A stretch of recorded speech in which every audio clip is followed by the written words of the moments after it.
Guys आज कथा है हमारे घर में। आज सारा अरेंजमेंट हो गया है, तो मैं अब आपको दिखाता हूँ। लोकान्न कल्पयन्न स्वाहा यत्पुरुषेण हविका देवा यज्ञमतन्वत वसन्तोऽस्यासीदाज्यं ग्रीष्मऋतुमः शरदभिः स्वाहा शपथास्यासन् परिधय श्रीः सप्तसमितः कृताः देवा यज्ञं तन्वाना अवदनं पुरुकं पशुं स्वाहा जगनेन जगमयदन्तदेव अस्तानि धर्माणि प्रथमान्यासन्न तेहनाकं महिमानः सचन्त यत्र पूर्वे साध्याः सन्ति देवाः स्वाहा अद्भ्यः संवृतः पृथिवीरसा च विश्वकर्मणः क्रमवर्तता चेतस्य तुष्टा विदधूपमेति तन्मर्दस्य देवत्वमाजानुते स्वाहा वेदाहमेतं गुरुगं महन्तमादित्यवर्णं तमसा परस्तात् तमेव विदित्वा मृत्युमेति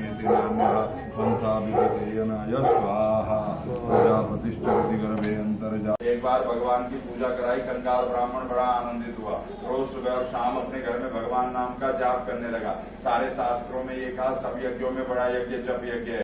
सहस्राक्ष सहस्रपात सभूमिगम सर्वतस्कृत्वातिष्ठदशाङ्गुलम् गुरुकये वेदगुं सर्वं वेदभूतं यच्च भाव्यम् उतामृतत्वशेषानो यदन्नेनातिरोहति एतावानस्य महिमातो जानास्तभूतः पादोस्य विश्वाभूतानि त्रिपादस्यामृतं दिवि नारायणाय विद्महे वासुदेवाय धीमहि तन्नो विष्णु प्रचोदयात् एतावानस्य महिमातो जानास्तभूतः पादोस्य विश्वाभूतान्न कल्पयन्न यत पुरुषेण हविका देव यज्ञमतन्वत वसन्तोऽस्यासीदाज्यं ग्रीष्मऋतुमः शरदभिः शपथास्यासन् परिधय श्रीः सप्तसमितः कृताः देवा यज्ञं तन्वाना अवदनं पुरुकं पशुं प्राणाय स्वाहा अपानाय स्वाहा व्यानाय स्वाहा समानाय स्वाहा उदानाय स्वाहा भुक्षार्थे क्षुधा निवारणार्थे अमृत नैवेद्यं जलं समर्पयामि फलं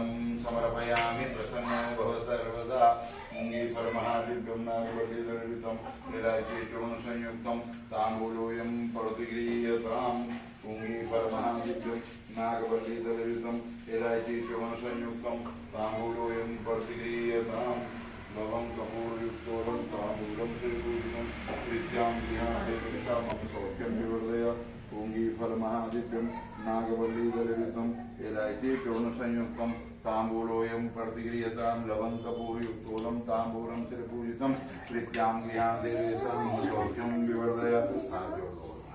यन्मया भक्तियुक्तेन पत्रपुष्पफलं जलं निवेदितं च नैवेद्यं तद्गृहाणनुपमया मन्त्रहीनं क्रियाहीनं भक्तिहीनं स्वरेश्वरः यत् पूजितं मया देवा परिपूर्णा तदस्तु मे अमोघं पुण्डरीकाक्षं नरसिंहं दैत्यसूदनं ऋषिकेशं जगन्नाथं वागेश्वरवरदायकं गुणातन्त्रगुणातीतं गोविन्दं गरुडध्वजं जनार्दन जनातीतं जानकी वल्लभं हरिं सत्यनारायणं देवं वन्देऽहं कामदः प्रभो लीलया विगतं विष्णुमेन तस्मै नमो नमः। बोल श्री सत्यनारायण स्वामी की विष्णु भगवान की जय।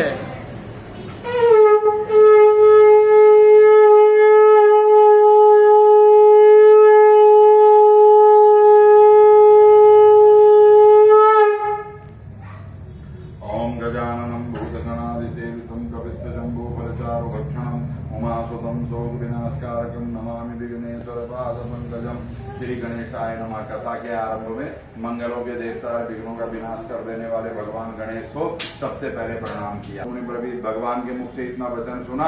नारद जी दोबारा से प्रश्न पूछने लगे। बोले प्रभु सत्कर्म की बात समझ में आई। फिर आपने कहा मुझ नारायण को पूजना। ये बताओ आपकी पूजा कराने वाले को क्या फल मिलता है, आपकी पूजा की विधि क्या है, आपकी पूजा का सामान क्या है, पूजा किससे करानी है, पूजा के लिए कौन सा दिन सबसे बढ़िया होता है। भगवान बोले नारद तूने पहला प्रश्न पूछा कि मेरी पूजा का फल क्या है। भगवान ने बताया अगर कोई पवित्र आत्मा पुरुष पवित्र मन और धन से मेरी पूजा करावे तो उसको ये वाला फल मिलेगा क्या। दुख शोकादि समनम धनम धान्यम प्रवर्धनम सौभाग्यम संतति कारम सर्वत्रम विजयम प्रदा। जिस घर में प्रेम से भगवान की पूजा होती होती है। जिस घर में सत्कर्मोपार्जित द्रव्य के द्वारा अच्छे कर्म के कमाए हुए धन से भगवान को पूजा जाता है, उस घर के लोगों के दुख शोक और कलेश ऐसे दूर होते हैं जैसे सुबह के सूरज के उगते ही रात का अंधेरा दूर होता है। जिस घर में प्रेम से भगवान की पूजा होती है, उस घर में धन धान्य, धन मने रुपया पैसा और धान्य मने अन्न, दोनों चीजों की वृद्धि होती है।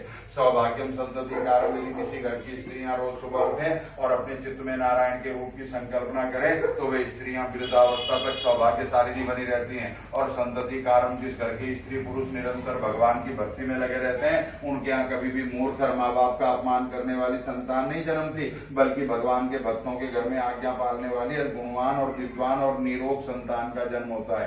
कहा सर्वत्रम विजय प्रदा।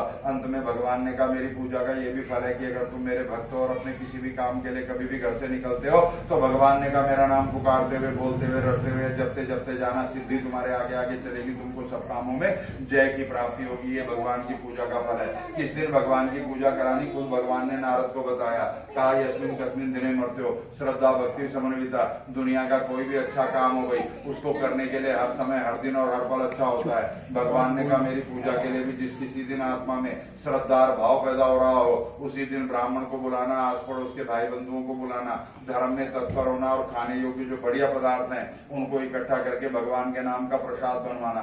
विशेष रूप से उस प्रसाद में क्या सामान होना जरूरी है ये बताया। कहा रंबा परम गिरतम क्षीरम गोधुमस्य चूर्णकम। रंबा पर मने केले का पका हुआ फल होना चाहिए, गिरतम मने शुद्ध घी होना चाहिए, दुग्ध मने गौ का दूध होना चाहिए, गोधुम चूर्ण मने गेहूं का चूर्ण होना चाहिए और शर्करा मने शक्कर होनी चाहिए। अभावे साथी चूर्णम शर्करा गुणस्तता। अगर कोई आदमी ज्यादा गरीब है और भगवान की पूजा के लिए गेहूं का चूर्ण न खरीद सके तो शास्त्रकार ने कहा वो धान से चावल बनाते समय जो अवशिष्ट चावल निकलते हैं, सबसे बारीक कणकी निकलती है, उनको पीस कर ही भगवान का प्रसाद बनवा दे। शक्कर न ला सके तो गुड़ी चूर्ण करके मिला दे। भगवान का ऐसा आनंद हो, ब्राह्मण के मुख से कहीं भी पूजा को मन लगाकर सुने और जब पूजा निपट जाए तो घर आए हुए पूजा के सुनने वाले सब लोगों को प्रसाद बांटकर पूजा कराने वाले भी भगवान का प्रसाद खाएं। और जब सब लोग भगवान का प्रसाद खा लें तो पूजा कराने वाले और पूजा सुनने वाले भगवान के मंडप के सामने बैठकर कुछ देर भगवान का कीर्तन करें। और जब अपने अपने घर को सब पूजा सुनने वाले जाएं तो सब लोग सत्यनारायण सत्यनारायण ऐसा परमात्मा का नाम बोलते हुए जाएं। ऐसी रीति से भगवान ने कहा जो मेरी पूजा करता है, जो मेरी पूजा कराता है, जो मेरी पूजा सुनता है और जो मेरी पूजा देखता है, जो मेरी पूजा देखता है उन सबकी कामनाएं अवश्य में पूर्ण हो जाती है। स्कंद पुराण सत्यनारायण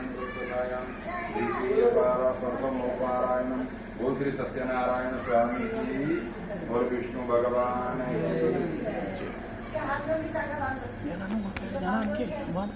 अम्मा के पीछे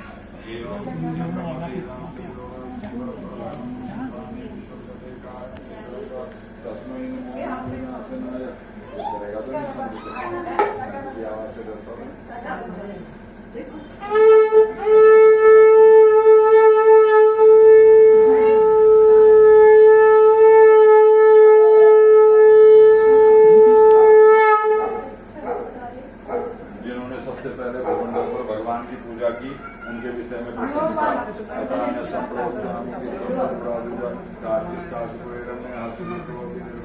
प्राचीन समय में सुंदर देवनगरी काशी के नजदीक एक गरीब ब्राह्मण रहते थे। ब्राह्मण का नाम था सदानंद।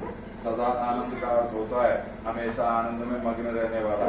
ब्राह्मण का कर्म इसके विपरीत था। गरीब होने की वजह से रोज भिक्षा मांगकर अपना समय बिताता था।